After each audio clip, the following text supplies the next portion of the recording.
오늘부터 소득세죠. 스마트세법 2-2페이지 보면 챕터 1의 총설입니다. 우리가 이제 1차가 아니라 2차 대비용이기 때문에 2.2의 챕터 1의 총설은 시험에 나오지 않습니다. 자료의 약실로 나올 텐데요. 올해 특히나 개정된 거 있으니까 개정된 거 위주로만 하나만 빨리 보도록 하죠. 그거는 5페이지에 있네요. 1.2 소득세 총칙인데 우리 1점의 납세의무자의 표 안에 또 표가 있는데요. 그게 이제 거주자의 정의가 이번에 바뀌었죠. 동그라미 본 거주자, 국내에 주소를 두거나 1년 이상의 거소가 아니라 183일 이상의 거소를 둔 자로 해서 이번에 바뀌었습니다. 183일로 바뀌었다는 게 입장에서 제일 중요하고요. 이거 외에는 1차 수준 목적에서는, 2차 수준 목적에서는, 이 1장에서는 크게 볼 필요는 없을 것 같습니다. 문제가 그래서 여기는 딱 하나밖에 없는데요. 우리 세무회계 보시면 4페이지 제가 1장에다가 1장 1페이지 첫 번째 문제 거주자와 비거주자의 구분이라고 해서 요새 계속 문제가 되고 있는 선박왕 사건이라는 게 있습니다. 이게 대법원 판례까지 간 사건인데 그 사건에서 이제 이 사람이 지금 주소 같은 것을 밖으로 빼놓은 다음에 우리나라에서 과세가 되지 않도록 지금 국세청하고 지금 미묘한 줄다리기랑 지금 숨바꼭질을 하고 있는데 거기에 관련된 문제 하나 올려놨으니까 1번 문제 한번 풀어보도록 하시죠. 그렇게 어려운 문제는 아니고요. 그냥 약술 대비로 해서 한번 올려놓은 문제고 한번 생각해보시라고 올려놓은 문제입니다. 바로 2장 들어갈 텐데요. 10페이지 보시면 챕터 2의 금융소득의 이자와 배당소득입니다. 2차 수준에서 문제 나올 거 위주로만 강의를 진행하죠. 2.1의 이자소득의 범위 보시면 1점의 이자소득의 범위에 약 9가지 정도가 열거되어 있죠. 예금의 이자와 할인액, 그 다음에 채권 또는 증권의 이자와 할인액, 판매조건부 매매차익, 단기 저축성 보험차익, 직장공제의 초과반환금, 비영업대금의 이익, 그 다음에 소기업, 소상공인 공제부고 발생소득, 파생금융상품의 이자, 마지막으로 유형별 포괄주의입니다.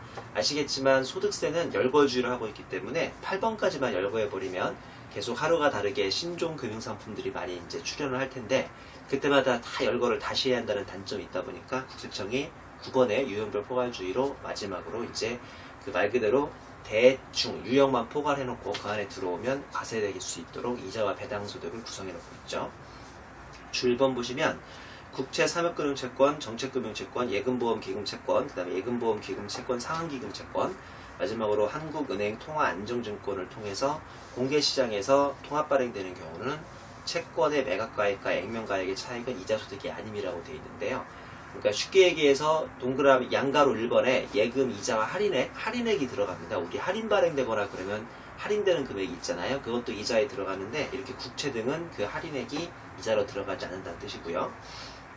그 다음에 주 2번 보시면 채권 또는 환매 조건부 매매차익이라고 해서 우리 매매차익이란 말이 붙으면 마치 과세가 안 되는 것처럼 여겨지지만 이거는 말만 매매차익이지 약정 이자 성격이라는 거죠. 그 밑에 표가 하나가 있는데 우리 주식의 경우는 매매차익이 일반적으로 과세가 되지 않습니다. 그리고 오른쪽 세로에 투자에 대한 대가인 배당소득으로 과세가 되고요. 양가로 1번 채권도 일반적으로 과세가 되지 않죠. 근데 가로 열고 환매조건부 매매차익은 말만 이게 매매차익이지 약정 이자 성격이기 때문에 이자로 과세되고 있고요. 오른쪽 세로에 투자대가는 이자소득으로 과세가 되죠. 다시 한번 결론 내리면 매매차익이란 이름이 붙으면 주식의 매매차익이나 채권의 매매차익은 일반적으로 과세가 안 됩니다. 근데 그 주식에도 가로가 있는 것처럼 비상장 주식이라든지 아니면 대주주 주식 매매차익만 과세가 되죠.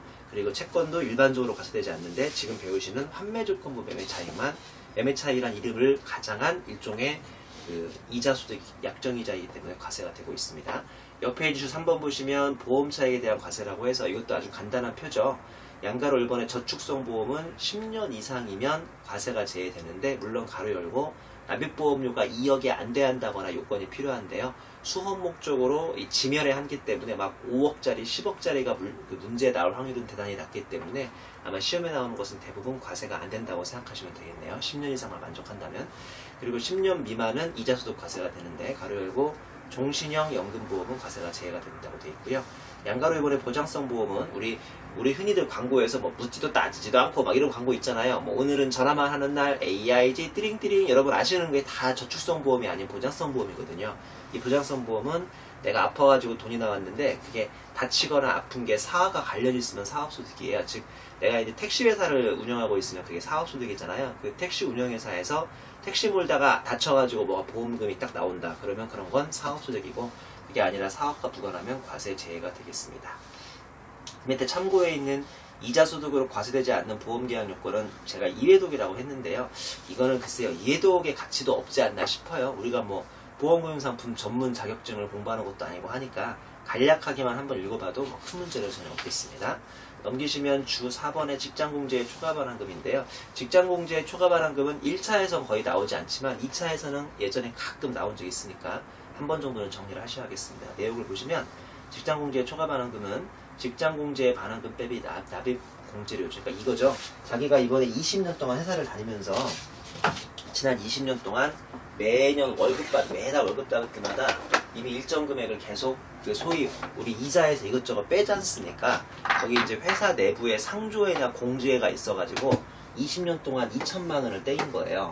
내가 근데 20년 만에 퇴직을 하는데 내가 20년 동안 장가도 못 갔지, 부모님도 살아계시지, 뭐 이런저런 상조회에서 내 앞으로 돈 나올 일이 없었던 거죠. 그래서 20년 만에 당신같이 상조회에서 한 번도 혜택 못 본 사람은 처음 본다면서 이번에 그 직장공제에서 반환되는 게 3천만 원이 반환되는 거죠. 내가 2천만 원 냈는데 그러면 그 차액인 1천만 원을 한마디로 20년 동안 뭐 친 겁니까? 이게 이자 친 거 아닙니까? 이걸 직장공제 초과반환금이라고 하죠.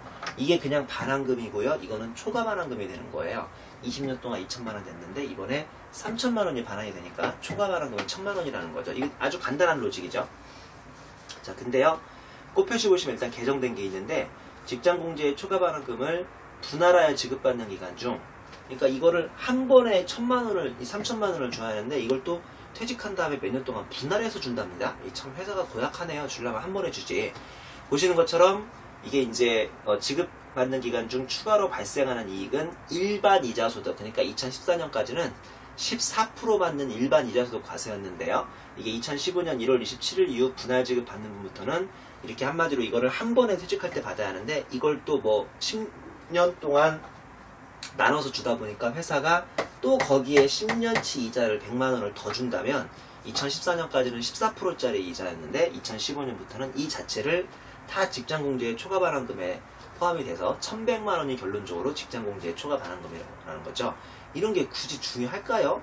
현실에서는 전혀 중요해 보이지 않는데 수험 목적으로 이 100만 원도 앞으로 직장공제의 초과반환금이니까 나중에 배우겠지만 A, B, C, D로 해서 무조건 분리과세 하느냐 아니면 뭐 조건부 종합과세 하느냐 할 때 이제 이 100만 원도 그냥 무조건 분리과세에 다 포함된다는 거죠. 그리고 주 5번에 보시면요. 이자소득은 필요경비가 인정되지 않으므로 이자소득 총수익 금액이 바로 이자소득 금액이라는 거 이 정도는 다 아시겠죠? 일회독이 아니시니까요. 그리고 사업활동 성격이 있는 대금업이라면, 그러니까 이자를 내가 일회성으로 빌려주고 이 받는 이자소득이 아니라 계속적으로 대금업을 해서 사업소득이 된다면 그때 필요경비가 인정되지만 비영업대금이익, 그러니까 일회성으로 빌려주고 이자 받는 비영업대금이익에는 필요경비가 없는 거죠. 그 다음에 주 6번 보시면 소기업 소상공인 공제부금 종류라고 해서 사망, 폐업, 퇴임 등으로 어쩔 수 없는 법정 지급사유가 발생하면 이자소득이고요. 그게 아니라 내가 떡볶이집을 하면서 그 노란우산 제도, 소위 소기업 소상공인 제도에 가입을 했는데 장사도 잘 안되고 해서 임의해약하거나 부금 미납 등으로 강제해약하면 기타 소득으로 과세가 됩니다. 사례 1번, 2번 풀어보시고요. 2점 내려오시면 타소득과의 구분이라고 해서 번지수 찾기인데요. 외상매출금 등의 지급기일을 연장해주고 추가로 받는 금액이 있다고 치죠. 내가 물건 팔고요. 2달 후에 원래 물건값은 1000만 원인데 2달 후에 한 달당 100만 원씩 이자 쳐가지고 1200을 받기로 했다고 치죠. 자, 반가로 1번에 물품을 판매하고 현금보다 외상으로 추가 수령한 금액, 즉 200만 원 더 받는 거 있죠. 그것도 다 그냥 사업소득이라고 써있죠. 다 사업소득이에요. 이자소득이 아니라. 반가로 2번에 판매 후 연체이자 중 소비대차로 전환, 즉 이 사람이 2달 후 1200 갚기로 했는데 돈이 없어가지고 석 달 만에 1300을 저한테 갚은 거죠. 그러면 추가로 100만 원 더 받은 거 있죠. 이게 소비대차라는 걸로 전환되면 이제 대여금 성격이 되죠. 소비대차는 대여금을 의미하니까요. 그러면 이자소득으로 과세가 되고요. 반가로 3번 판매 후 연체이자 중 소비대차로 미전환해버리면 그냥 1300 모두가 사업소득이 되고, 마지막으로 가로보시면 사업과 관련 없는 채권이었다면 이게 기타소득으로 과세가 되니까 4가지 정도로 이게 나뉠 수가 있습니다. 옆 페이지 사례 있으니까 풀어보시면 되고요. 양가로 이번에 손해배상금에 대한 법정이자는 계약의 위약 또는 해약을 원인으로 하는 손해배상금에 대한 법정이자 기타소득, 그 외에 그냥 일반적인 정신적, 물질적 피해 등에 대한 법정이자, 손해배상금 모두 다 과세가 되지 않고 있습니다. 다음 페이지 3점의 비과세 이자소득은 그렇게 중요하지 않으니까 간단하게 보시면 됩니다. 그 다음에 4번 보시면 이자소득의 수입식이라고 해서 양가로 1번 현금주의, 대부분 현금주의인 거 아시죠? 우리 역으로 약정주의 공부하시면 쉬운데요. 약정주의 첫 번째 김영채권의 이자 할인액, 두 번째 비영업대금의 이익, 세 번째 직장공제의 초과반환금인데 비영업대금의 이익 가지고 과거에 장난을 많이 친 적이 있죠. 내용을 보시면 원래 약정주의라서 약정에 따른 이자 지급일인데 가로 열고 별도의 약정이 없거나 아니면 약정 이전에 거짓말처럼 이자를 다 받아버리면 그 이자 지급일, 즉 현금 받은 날로 둔갑을 하니까 이 현금주의 둔갑이 가능하다는 것도 한번 꼭 눈여겨서 같이 정리하시면 좋겠고요. 넘기시면 14페이지에 표 끝나는 지점에 주가 있습니다. 회수 불가능한 비영업대금의 계속식이라고 해서 해당 과세기간에 발생한 비영업대금의 이익에 대하여 채무자의 파산 등으로 인하여 회수할 수 없는 이자는 이자소득이 아닙니다. 즉 원금부터 회수한다는 소리예요. 즉 비영업대금의 원금과 이자 중 일부만 회수하고 잔액이 회수 불능한 경우에는 원금부터 회수한 것으로 보라고 되어 있고, 화살표 보시면 동이자를 향후 받은 경우 실제 이자 지급일에 속하는 과세기간의 총수익 금액에 포함시키라고 되어 있습니다. 사례를 보시면요. 당기의 비영업대금 이익 1000에 대해서 이자를 100을 받기로 했는데 상대방이 망해버려가지고 별수 없이 1030원만 수가 되면 이때 원금 1000에 이자 30이냐 아니면 거꾸로 이자부터 100 받았고 원금이 930이냐 라는 소리인데요. 보다시피 당기 이자 30, 차기 60원을 더 받으면 60은 차기의 이자 소득이 된다고 되어 있습니다. 어려운 말 아니죠? 챕터 2.1을 보시면 배당소득인데요. 1점의 배당소득의 범위를 보면 양가로 1번의 실질배당이죠. 내국법인, 외국법인, 법인으로 보는 단체로부터 받는 이익이나 잉여금 모두 다 가로 열고 현금배당, 주식배당 포함해서 실질배당이 됩니다. 양가로 2번의 의제배당인데요. 유형원은 잉여금의 자본전입으로 인한 무상주 수령, 유형2는 감자퇴사, 탈퇴해산, 합병, 분할에 의한 의제배당이라고 해서 우리가 알고 있는 전형적인 그 법인세에서 의제배당인데요. 옆 페이지에 법인세가 차이나는 점이 주 1번에 있으니까 간략하게 소개해 드릴게요. 양가로 3번의 인정배당, 이거 아주 간단하죠? 법인세에서 많이 배워왔던 그 예가 써있죠? 입금산이 부당행위 100에 가로 열고 배당 처분받으면 내 입장에서 배당소득 되는 거 많이 배우셨잖아요. 그 다음에 양가로 4번 집합투자기구로부터의 이익인데요. 집합투자기구로부터의 이익, 전형적으로 투자신탁, 투자유한회사, 투자조합 등이 있겠습니다. 양가로 5번의 간주배당인데요. 국제조세 조정에 관한 법률에 따른 배당으로 받은 것으로 간주된 금액인데 이게 이제 가끔씩 그 1차에서 세무사 1차에서는 매년 2문제쯤 나오고 있고요. 그 다음에 나머지 2차에서는 요새 거의 시험이 안 나오고 있는데 소위 국조법에 따른 간주배당이 되어 있습니다. 이거는 소득세에서는 뭐 중요하지 않은 토픽이니까 간주배당이라는 이름 정도만 기억하시면 되겠네요. 양가로 6번의 출자공동사업자의 분배금은 앞으로 우리 소득세 끝나는 날까지 계속 우리를 괴롭히죠. 옆 페이지 주 3번에서 간단하게 소개해드리고요. 양가로 7번의 파생금융상품의 배당, 예를 들어서 배당소득이 발생하는 상품과 결합한 파생상품에서 발생하는 이익인데 뭐 문화펀드라든지 신종펀드, 그 다음에 주가지수 연계증권 ELS, 그 다음에 기타의 파생결합장권 DLS 등 아주 여러 가지가 있는 건데요. 이런 것들이 다 파생금융상품의 배당이라고 해서 배당소득 과세가 되고 있습니다. 양가로 8번의 유형별 포괄주의, 아까 말씀드렸던 유형별 포괄주의 이자소득하고 똑같은 이치고요. 양가로 9번의 동업자 배당소득이라고 해서 동업기업 과세 특례 규정에 의해서 동업자의 배당소득인데 뭐 출자 가능성은 좀 낮은 편이죠. 주 1번 오시면 우리 소득세에서 의제배당은 법인세법하고 똑같은데 다음과 같은 두 가지 차이가 있습니다. 유형 2를 보시면 의제배당은 감자 등의 대가에서 구주식의 장부가액 또는 취득가액을 빼고 있는데 호표지 1번 보시면 여기서 소액주주이고 취득가가 불분명하면 액면가액으로 대체하게 되어 있습니다. 그러니까 원래 유형 2는요. 이번에 받은 대가에서 구주식의 취득가액 또는 장부가액으로 하게 되어 있다고 제가 우리 법인세에서 많이 설명드렸는데 소득세에서는요. 그 소액주주, 즉 삼성전자의 소액주주가 한두 명이 아니거든요. 이 소액주주 한 명 한 명의 과거 너는 몇 년 전에 취득했냐, 몇 년 전에 취득했냐, 일일이 그 사람들의 취득가액이나 장부가액을 물어보기가 너무 힘드니까 그냥 그 자리에다가 액면가액으로 아주 쉽게 대체해 줄 수 있다는 아주 소중한 특례가 있죠. 뭐 수업 목적으로 소중하다는 게 아니라 실무에서는 많은 주주의 과거 취득가액 하나하나 알 수 없으니까 액면가액으로 그냥 쉽게 얘기해서 5,000원, 액면가액은 대부분 5,000원이니까요. 이걸로 대체할 수 있다는 좋은 특례고요. 호표시 2번 단기소각 주식 특례 산정할 때 주발초의 자본전입으로 인한 무상주는 단기소각 주식 특례에서 제외한다는 건데요. 이거는 뭐 법인세에서 워낙 중요했죠. 유형2에서 단기소각 주식 특례라고 해서 감자한 날부터 역산해서 몇 년 이내였습니까? 몇 년이었죠? 2년 이내 의제배당인 걸 먼저 찢어요? 의제배당이 아닌 걸 먼저 찢어요? 의제배당이 아닌 걸 먼저 찍는데 우리 법인 소득세에서는 그런 게 없습니다. 다 아니라요. 주발초의 자본 전입으로 인한 무상주는 다른 거 먼저 찢는 게 맞는데요. 그 중에서 주발초의 자본 전입으로 인한 무상주는 먼저 찢는 단기소각 주식 특례에서 제외가 되고 있습니다. 2차에서라고 해서 이 주 1번이 아주 중요한 건 아니에요. 출제 교수님들은 이 의제배당에서 꼬아내고 싶으면 법인세에서 많이 꼬아내니까요. 소득세에서는 그렇게 많이 꼬아내고 있지는 않습니다. 주 2번 보시면 우리 옆 페이지에 있던 집합투자기구로부터의 이익, 소위 펀드라고 생각하시면 되는데, 이 상장 주식과 벤처기업 주식, 상장 주식을 대상으로 하는 장내 파생 상품의 거래로 인한 매매 차익은 과세되지 않는다고 되어 있고, 사례에 무슨 말인지 나와 있으니까 사례 한번 참고하도록 하세요. 주 3번 보시면 출자공동 사업자인데요. 이거 뭐 이미 이래독에서 많이 보셨겠지만 워낙 중요한 내용이죠. 양가로 1번 업무집행 공동사업자라고 해서 공동사업의 경영에도 참여하고 채무에 대해서 무한 책임을 지는 사람을 업무집행 공동사업자, 즉 닭집에서 닭도 튀기고 그러는 사람들이 업무집행 공동사업자. 양가로 2번 출자공동사업자는 경영에 참여하지 않고 채무에 대해서 무한 책임을 지지 않는 자가 출자공동사업자입니다. 그러니까 치킨집에서 같이 닭을 튀기진 않았지만 출자한 거기 때문에 이 사람이 치킨집에서 소득이 있어서 소득을 가져가면 이 사람은 출자에 대한 대가로 받아가는 셈이니까 배당소득이 되는 거죠. 거기 사례에 제가 그림하고 숫자 써놨으니까 한번 참고하시고요. 넘기시면 우리 2점의 배당소득의 계산구조는 박스에서 보시는 것처럼 그로스업이라는 배당가산액을 더하게 돼 있죠. 뭐 아주 중요한 내용이고 이따 후술해 드립니다. 3점의 배당소득의 수입 시기는 일반적인 배당은 해당 법인의 잉여금 처분 결의일, 무기명 배당이라면 현금주의로 배당금 지급받는 날, 출자공동사업자의 분배금은 과세기간 종료일, 즉 분배금 지급일인 2016년 초가 아니에요. 그냥 과세기간이 딱 종료하면 2015년으로 출자공동사업자의 분배금은 딱 귀속시기가 잡히고요. 의제배당은 법인세법과 동일해서 가로 열고 잉여금의 자본전입 결의 등이 있습니다. 그리고 양가로 4번의 법인세법에 따라 처분된 배당인 인정배당은 해당 법인의 해당 사업연도의 결산 확정일인 2016년 3월 주총으로 넘어간다는 것도 중요하고요. 집합투자기부터 받은 이익은 지급받은 날 현금주의가 되겠고요.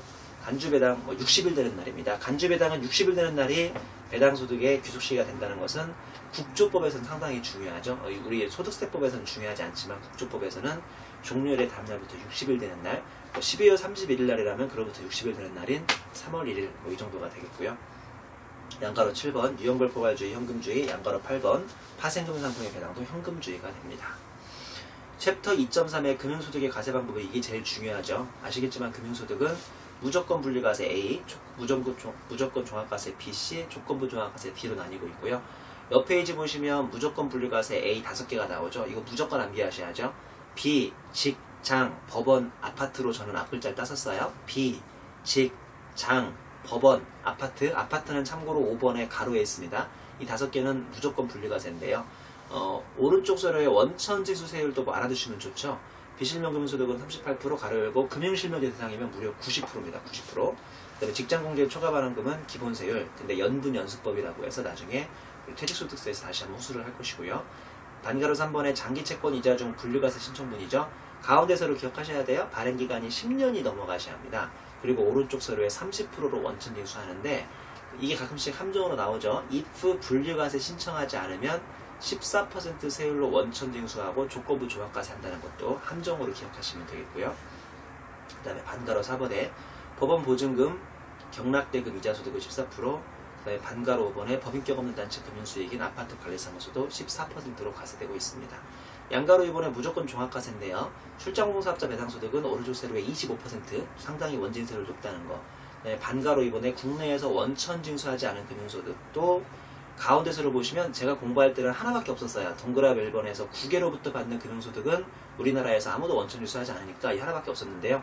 최근에는 이게 좀 늘어가지고 동그라미 2번 국내에서 원천징수되지 아니한 금융소득이라고 해서 우리나라에서 받는 것도 아무도 원천징수하지 않으면 이게 C로 들어간다는 것도 같이 기억하셔야겠죠.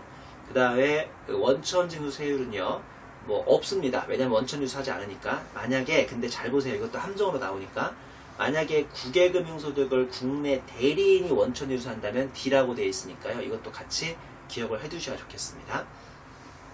양가로 3번 보시면 조건부 종합과세죠. 그러면 조건부 종합과세는 상기외의 모든 금융소득이라고 해서 14%인데 가로 열고 한 가지 특이한 게 비영업대금의 이익은 25%로 원천징수되니까 이것도 같이 기억을 해주셔야겠습니다. 줄 1번 보시면 조세특례제한법상 분류과세 주요 항목인데요.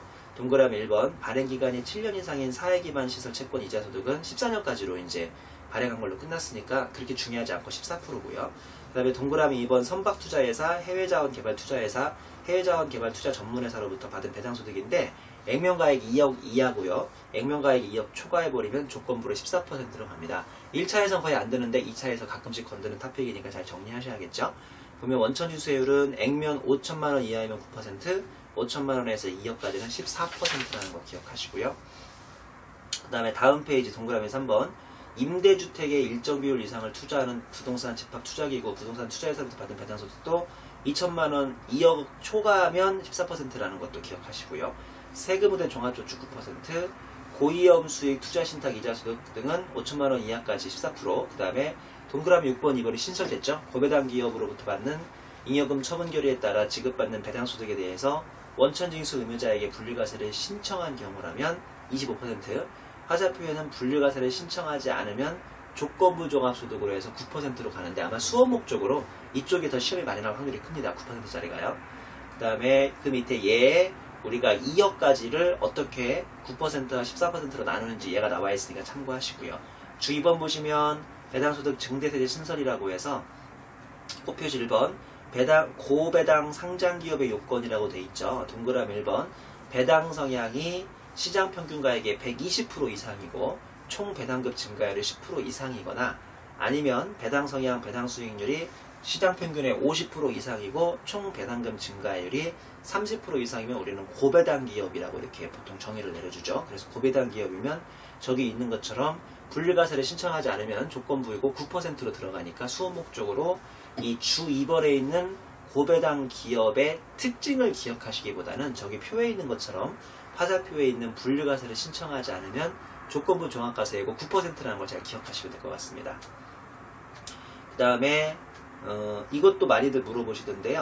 꽃표지 3번의 기타 규정 보시면 동그라미 1번 과세특례 대상 배당소득의 범위라고 해서 해당 사업연도 결산기에 현금 배당입니다. 이거는요. 주식 배당은 당연히 해당 사항이 없어요. 왜냐하면 고배당 기업이라는 것이 현금으로 빨리 고배당해서 우리 소득을 좀 사회 회사 밖으로 많이 돌려가지고 우리나라 경기를 발전시키자는 게 이 규정의 취지니까요. 현금 배당 위주로 가능하고요. 이점으로 내려오시면 종합과세 세율 적용이라고 해서 B, C, D로 나누고 다시 D를 이자냐 그로스업 되는 거냐 안 되는 거냐로 구분하시는 거 알죠? 오른쪽 세로 박스 보시면 C 더하기 D가 2천만원까지면 D는 분리과세, 그래도 C는 종합과세가 되는데 대부분은 C하고 D가 2천만원이 넘어가는 문제가 나올 겁니다. 그러면 C하고 D가 다 종합과세가 되고 있습니다. 이때 소위 문턱 효과를 방지하기 위해서 2천만원까지는 14%로 해서 완납적 원천지 수세율 가정하고요. 2천만원을 초과하면 기본세율로 6에서 38%를 적용하고 있습니다. 계속해서 옆 페이지를 보시면 2.4에 배당가산액이라고 해서 그로스업 제도가 나와 있죠. 1점의 취지 및 요건을 보겠습니다. 그 취지 보시면 그 가운데 그림 보시는 게 쉬울 것 같은데요. 법인 단계에서 법인세 10, 그 다음에 세후소득 90을 가지고 주주한테 90원을 주면 이게 전형적인 이중과세라는 거죠. 왜냐하면 법인 단계에서 10을 냈기 때문에. 그래서 일정 금액을 주주한테 다시 그로스업으로 더해줘서 90이 아닌 세금 내기 전 100으로 개인한테 과세한다는 건데, 그러면 또 오히려 세금 부담이 올라갈 테니까 지금은 그로스업을 더해주고 나중에 7장에서 배우시겠지만 밑에서 배당세액공제를 빼주고 있는 그런 제도죠. 주 1번 보시면 요건 1과 요건 2 두 개를 만족한 배당을 우리는 편의상 본래적 그로스 배당이라고 부르고, 이 경우 요건 3인 종합과세되고 기본세율을 만족해야만 그로스업을 할 수 있기 때문에 일단은 이자소득, 그 다음에 본래적 그로스업 대상 아닌 배당소득, 그 다음에 본래적 그로스업 대상 배당소득으로 금융소득을 배치하기로 했고요. 보시는 것처럼 꽃표시에 보시면 만약 고배당 기업 배당소득이 있는 경우라면 상기 2와 3 사이에 고배당 기업의 배당소득을 배치해서 납세자에게 유리하도록 금융소득 종합과세 기준금액의 합산수수를 규정하기로 했었죠. 주 2번에 보시면 그로스업 대상 배당소득은 본래적 그로스업 대상소득에서 기본세율 금융소득 곱하기 11%라고 해서 11%를 하고 있다는 것도 기억하시죠. 넘겨보시면 이점에 그로스업 제외되는 배당소득인데 이게 아주 중요하죠. 이 7가지 정도는 반드시 암기하셔야 하는데요. 아래 소득은 배당소득으로는 되겠지만 그로스업까지는 해주지 않는 것임을 반드시 유의하셔야 하고요. 양가로 1번에 출장공사업자 배당소득, 그 다음에 양가로 2번에 국외배당, 그 다음에 양가로 3번에 의제배당인데 이게 시험에서 많이 함정으로 나오죠. 주 1번 보시면 의제배당 중 일정 금액이라고 해서 자기 주식 소각이익으로 자본 전입으로 인한 의제배당, 즉 유형월의 예외 1, 이게 소득세에서는 배당으로 본다 안 본다? 아예 본다니까요. 보는데 어디까지는 안 해준다. 그룹서까지는 안 해준다. 동그라미 2번 법인이 자기 주식을 보유한 상태에서 입금물산의 항목인 자본 잉여금을 자본 전입함으로써 법인 이외의 주주의 지분율이 증가한 경우 그 증가한 지분 비율에 상당하는 주식의 가액으로 인한 의제배당. 이거는 예전에 법인세에서 배웠던 유형원의 예외 2죠. 소위 자기 주식 증가분이라고 하는데 이것도 그로서까지는 안 해준다는 거 기억하시고요. 3번 보시면 토지의 재평가 적립금의 자본 전입으로 인한 의제배당. 이것도 그로서까지는 안 해주는 의제배당이라는 거 기억하셔야겠습니다. 그 다음에 양가로 우리 4번 보시면 펀드 수익, 아까 집합투자기구로부터 받은 이익, 그 다음에 양가로 5번은 법인 단계의 이중과세 조정이라고 해서 동그라미 1번 배당소득 공제대상 법인으로부터 받은 배당, 그 다음에 동그라미 2번은 동업기업 과세 특례 적용받는 법인으로부터의 배당, 이것도 그로서까지는 해줄 수가 없습니다. 양가로 6번에 최저한세 배제 감면 법인 배당, 최저한세 배제 대상 감면을 받은 법인의 배당소득 중 감면 비율에 상당하는 금액, 그 다음에 7번 보시면 기타 배당이라고 해서 유형별 포괄주에 해당하는 배당과 파생상품 배당, 이런 것들이 그로서는 해줄 수 없는 그런 배당이라는 것을 기억하셔야겠습니다. 자, 우리 여기까지 해서 기본적인 그 그로서까지 설명을 마치고요. 우리 바로 문제 풀어볼게요. 우리 소득세는 이론이 그렇게 어렵거나 제가 장시간을 할애해서 설명할 만한 것은 없으니까 비교적 이론 요약 간단하게 하고 필수 문제도 필수적인 거 위주로만 빨리 풀어드릴게요. 여러분이 그 대부분의 문제는 해답이 또 상세히 잘 나와 있으니까 제가 아주 중요한 문제, 그러니까 챕터별로 아주 중요한 문제하고 그 다음에 저랑 같이 안 풀면 조금 약간 까다로울 문제, 이런 거 위주로 제가 빨리빨리 진도를 나가도록 하겠습니다. 일단은 8페이지에 1번 문제를 보겠습니다. 2008년 기출문제인데요. 다음은 주한국에 이사로 근무하는 거주자 김세원 씨의 2015 귀속소득세를 계산하기 위한 자료이다. 다음 자료를 이용하여 종합과세되는 금융소득 금액을 계산하시오. 단 별도의 언급이 없는 한 이자와 해당 소득은 원천 징수가 저절로 이루어진 것으로 가정하겠다라고 되어 있죠. 그러면 일단 기본적으로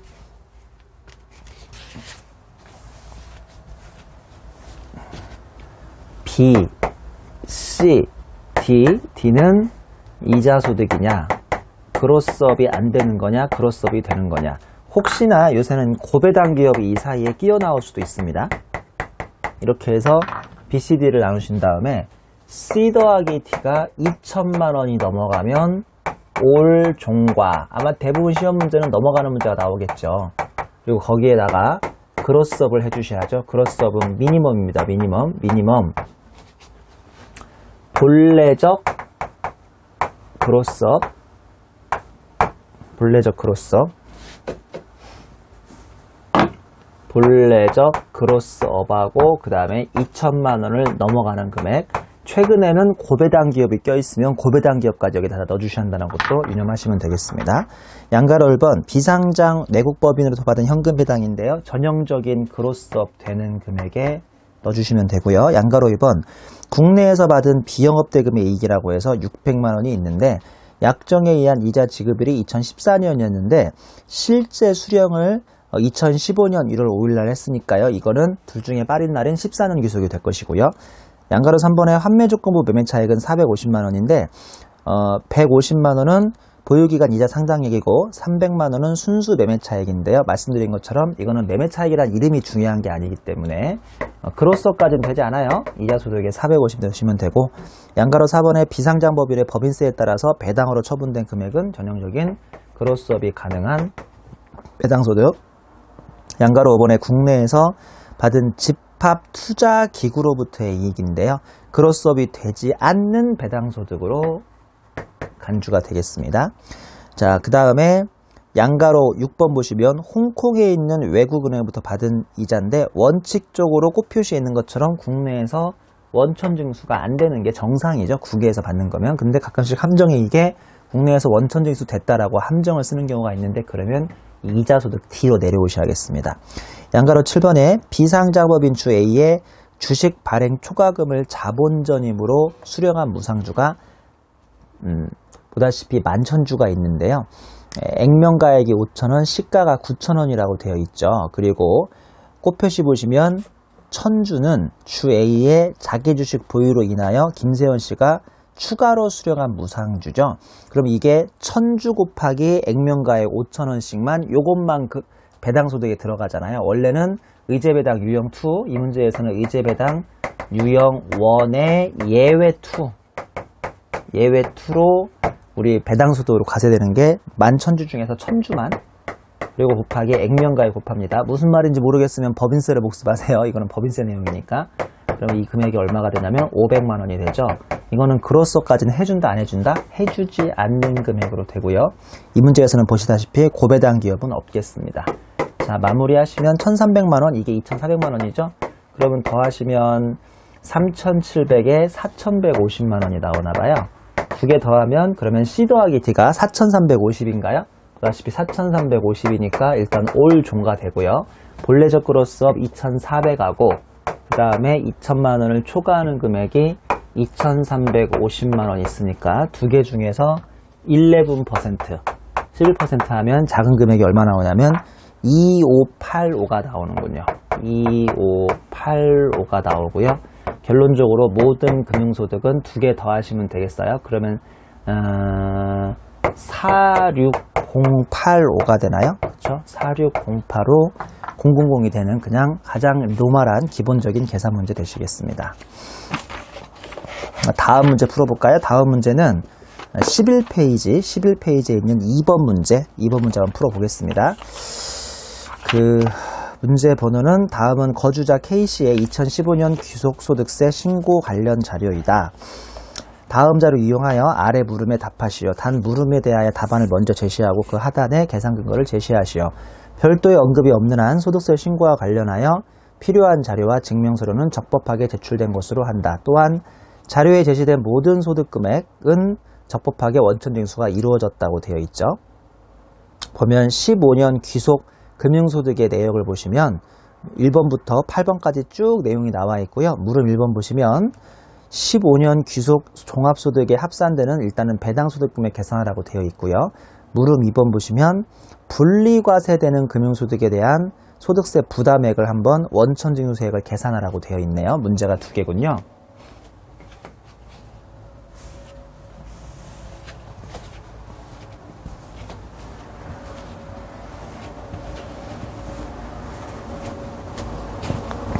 첫 번째, 비영업대금 이익입니다. 보면 1,000만 원인데 2015년 중 지급받기로 약정했지만 2015년 말까지 회수하지 못한 금액이 아마 200만 원이 있나 본데 요거는 제외된 금액이라고 써 있네요. 그러면 회수하지 못한 금액, 그러니까 받기로 했는데 회수하지 못한 금액이 있으면요. 이거는 회수하지 못한 금액이 있더라도 다 이자 소득을 일단 구성하는 걸로 해서 1,200만 원을 갖다 놓으시고요. 왜냐하면 약정이 돼 있다면. 동그라미 2번에 직장공제의 초과발행금이 900만 원인데요.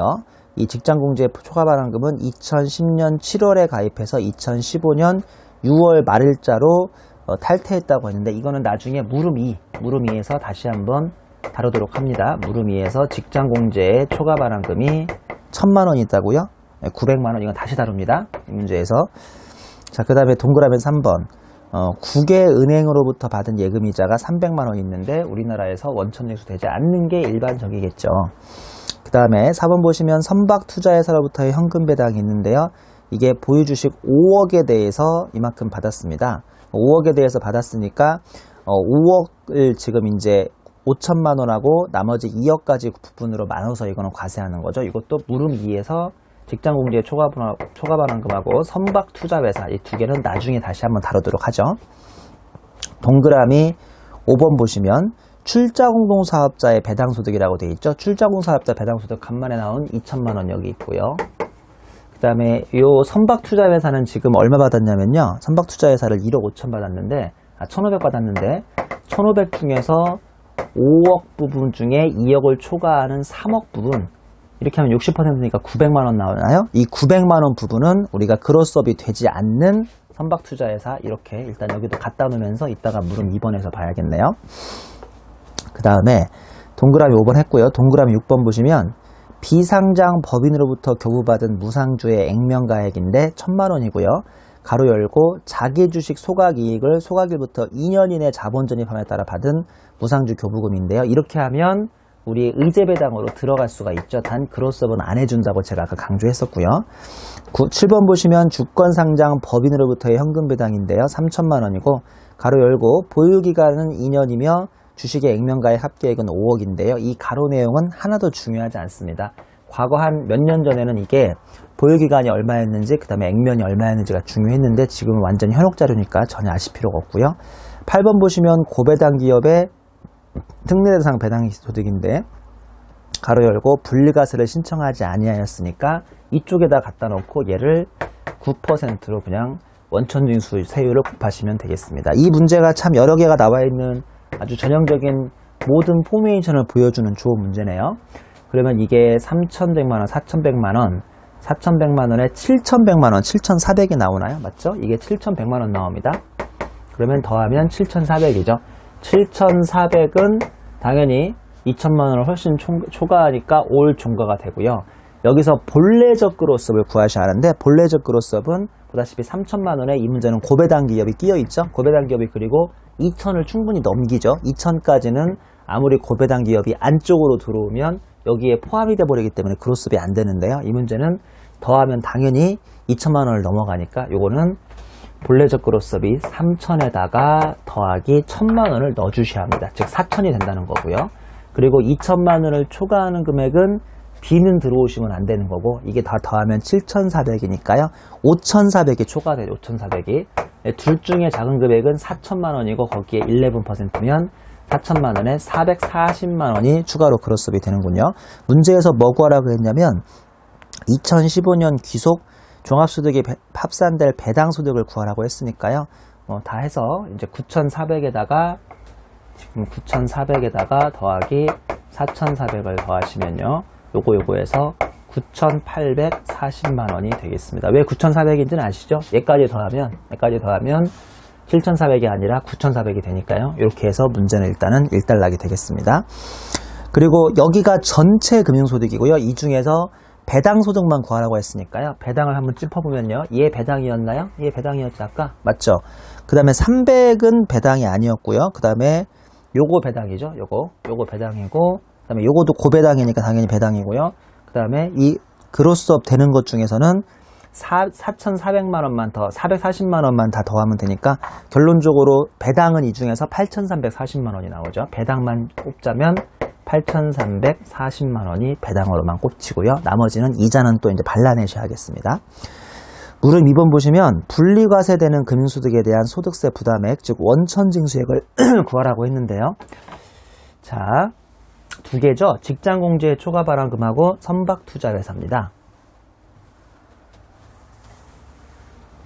일단 직장공제의 초과발행금부터 할게요. 직장공제의 초과발행금은 나중에 퇴직소득에서, 즉 제가 8장에서 다시 한번 소개해드리겠지만 아까 총 받은 금액이 900만원이었죠. 900만원 중에서요. 빼내시는 부분이 있습니다. 빼내시는 부분. 지금 900만원이고 이분이 2010년 7월에 가입해서 2015년 6월 말로 퇴사했으니까 일단은 근속기간은 5년이죠. 나중에 연분연수법이라는 거 해줄 때 나중에 5년으로 한번 나눠주시는 거 알죠? 5년분의 1로 한번 나눠주십니다. 그리고요, 이거 잘 보셔야 돼요. 900만원에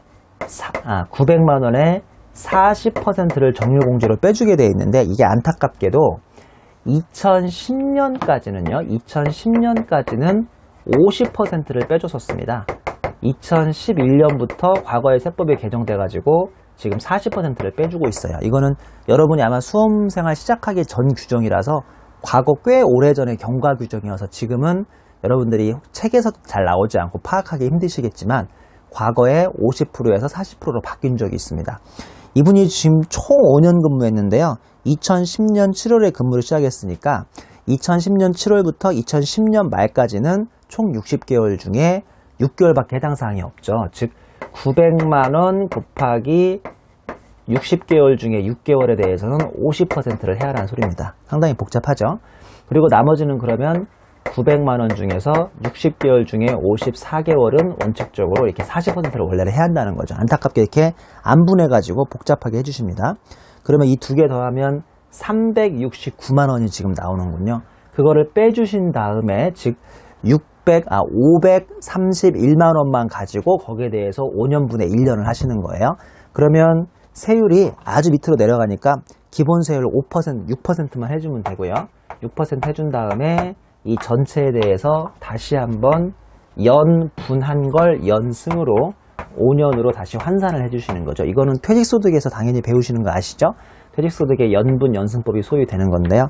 그렇게 하면 원천징수가 얼마 나오냐면 228600이 나와서 비교적 작은 금액이 원천징수가 되겠습니다. 이게 첫 번째 직장공제의 초과 반환금이고요.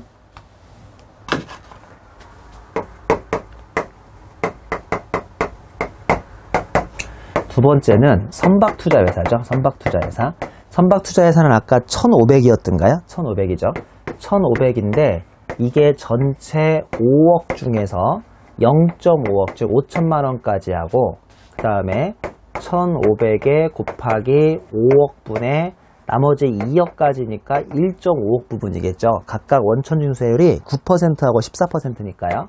이거는 9%하고 이거 14% 하면 765가 나오네요. 이렇게 하면 765000, 즉 76만 5천원이 나오니까요. 아까 여기서 구했던 21만 8,600원하고 76만 5천원을 더하면 결론적으로 99만 3,600원이 나오는 문제입니다.